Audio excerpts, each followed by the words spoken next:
Sri Chaitanya techno school 5ஆம் ஆண்டு வண்ணமய ஆண்டு விழாவில் இந்த தொடக்க விழாவில் கலந்து கொள்வதில் நான் பெரும் மகிழ்ச்சி அடைகிறேன்.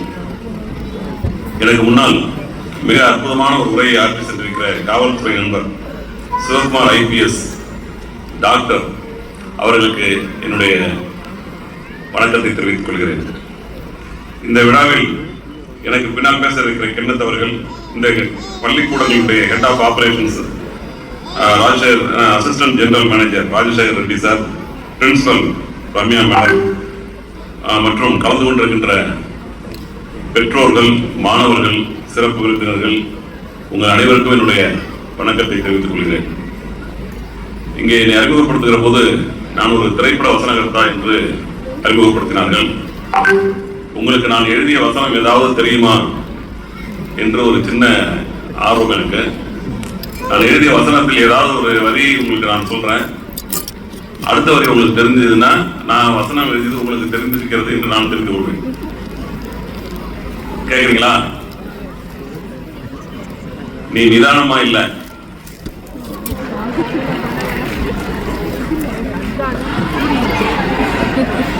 உன் கால் தரையில படல, முதல்ல நில்லு, அப்புறம் சொல்லு, அப்புறம் வந்து சொல்லு.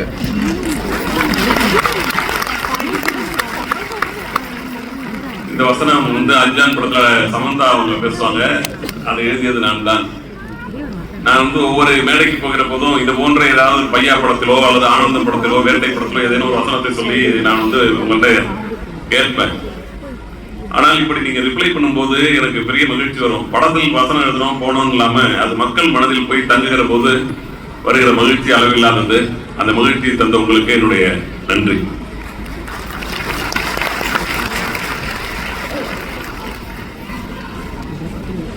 இந்த ஆண்டு விழாவில் நான் வந்து மாணவர்களுக்கு சொல்வதற்கு ஒரே ஒரு செய்தியை மட்டும் கொண்டு வந்திருக்கிறேன்.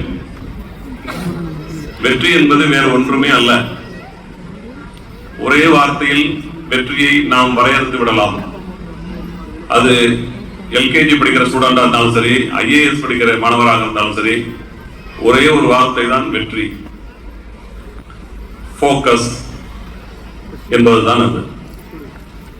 நீங்கள் எல்லாவற்றிலும் நீங்கள் கலந்து கொள்ளலாம். காலை எழுந்தவுடன் படிப்பு என்று சிவகுமார் சார் சொன்னதை போல, காலை எழுந்தவுடன் படிப்பு, மாலையில் விளையாட்டு, கணிதம், நல்ல பாட்டு, எல்லாவற்றிலும் கலந்து கொள்ளுங்கள். நீங்கள் வெறும் படிப்பு மட்டுமே இருக்கணும்னு அவசியம் இல்லை, எல்லாவற்றிலும் கலந்து கொள்ளுங்கள். ஆனால் உங்களுடைய கவனம் நீங்கள் என்னவாக வேண்டும் என்று விரும்புகிறீர்களோ அதன் மீது உங்கள் கவனம் இருந்தால் போதும். நீங்கள் மாடு எங்கதான் மேய்ஞ்சாலும் அதனுடைய முளைக்க காம்பில் கட்டப்பட்டிருக்கிற கயிறு வந்து ஒரு கற்பில் இருப்பதை போல நீங்கள் எங்க உங்களுடைய மனதை தெரியவிட்டாலும், அல்லது தெரியவிட்டால் என்று சொல்லக்கூடாது, நீங்கள் ஒரு விளையாட்டை ஈடுபடுவது என்பது படிப்பினுடைய இறுக்கத்தை தளர்த்திக் கொள்வதற்கு ஒரு வழி அது. விளையாடுங்கள், பாடுங்கள், சினிமா பாருங்க. ஆனால் நான் டாக்டர் ஆகணும்னு நினைச்சா அதுக்கு, இன்ஜினியர் ஆகணும்னு சொன்னா அதுக்கு, அதற்காக வந்து அந்த கவனத்தில் இருந்தால் அந்த கவனம் உங்களை வந்து உங்களுடைய படிப்பின் மீது உங்களுடைய நேரத்தை, உங்களுடைய உழைப்பை கொண்டு வந்து சேர்க்கும். ஒரு திரைப்படம், அது ஒரு 5 நிமிடத்தில் சொல்லி என்னுடைய உரையை நான் முடித்து விடுவேன். அண்மையில் பார்த்த ஒரு திரைப்படம், அதை நான் உங்களோடு சில கதையினுடைய சுருக்கத்தை உங்களோடு நான் பகிர்ந்து கொள்ள விரும்புகிறேன். மாஞ்சி என்ற ஒரு இந்தி திரைப்படம், மவுண்டன் மேன் என்று அதுக்கு சப்டைட்டில்.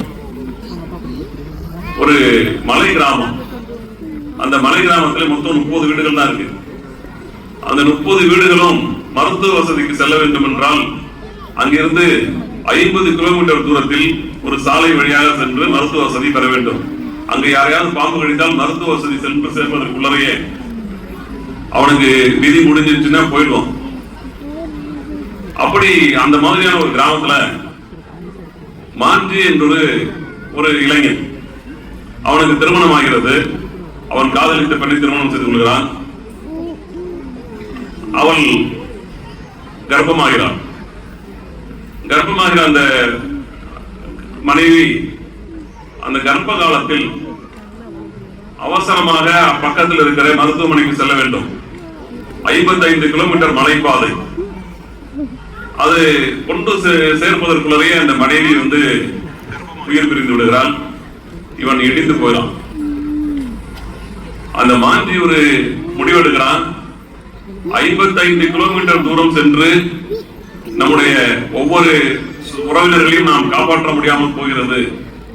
இந்த மலையை உடைந்து மறுபக்கம் ஒரு சாலை அமைத்து தந்தால் நாம் 15 கிலோமீட்டர்லேயே அந்த மருத்துவமனையை நாம் அடைந்து விட முடியும் என்று அவர்கள் அரசாங்கத்துக்கு கோரிக்கை வைக்கிறார்கள், போராடுகிறார்கள். ஆனால் அது நடந்த பாடில்லை. மனைவி இறந்ததற்கு பிறகு மாஞ்சி ஒரு கோடாரியை எடுத்துக்கொண்டு மலையை பார்த்து சொல்றான், நீ எவ்வளவு உயரமானவனாக இருக்கலாம், எவ்வளவு உறுதியானவனாக இருக்கலாம், ஆனால் அதை விட உறுதியானது என்னுடைய நம்பிக்கை. இந்த மலையை குடைந்து 15 கிலோமீட்டர் தூரத்தில் நான் ஒரு பாதை அமைப்பேன் என்று ஒரு கோடாரியை எடுத்துக்கொண்டு மலையை உடைக்க ஆரம்பிக்கிறான். அந்த ஊர்ல இருக்கிறவங்க எல்லாம் இவனை பார்த்து பைத்தியக்காரன்னு சொல்லிடுறாங்க. என்னடா இவ்வளவு பெரிய மலையை ஒரு சின்ன கோடாரி வச்சு நீ ஒத்தால எப்படி உடைப்ப அப்படின்ட்டு. ஆனால் மழை, வெயில், கோடை காலம், பனிக்காலம் எதை பற்றி கவலைப்பட மாட்டான். காலைல எழுந்திரிப்பான், போய் மலையில கொஞ்சம் குடைவான். இப்படி 22 ஆண்டுகள் அந்த மலையை குடைந்து ஒரு பாதை சமைத்து மறுபக்கம் இடையில பெரிய பஞ்சம்லாம் வருது. ஊரை விட்டு ஜனங்கள்லாம் போறாங்க வர்றாங்க, அதை பற்றி அவன் கவலைப்படல.